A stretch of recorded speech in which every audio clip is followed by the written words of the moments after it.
তাহাজ্জুদের নামাজে সেজদায় গিয়ে একটি দোয়া 10 বার পড়ুন, আপনার মনের সকল আশা আল্লাহ তাআলা পূরণ করে দিবেন।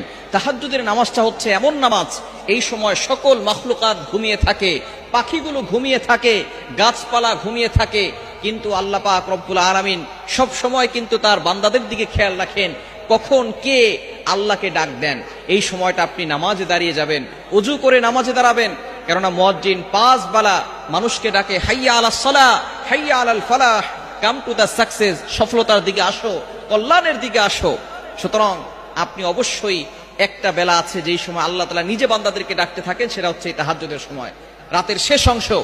আপনি ফজরের নামাজ যখন পড়বেন, আজান যখন দিবে তার আধা ঘন্টা আগে ঘুম থেকে উঠে যাবেন, তখন আপনি ওযু করে 2 রাকাত সালাত, 4 রাকাত, 6 রাকাত, 8 রাকাত যা পারেন পড়ে তখন আপনি আল্লাহর কাছে দোয়া করবেন। তাহাজ্জুদের নামাজে আপনি নফল নামাজে কোরআনের আয়াত পড়া যায়, আয়াতটি হচ্ছে কোরআনের একটি আয়াত, এই আয়াতটা আপনি পড়বেন 10 বার।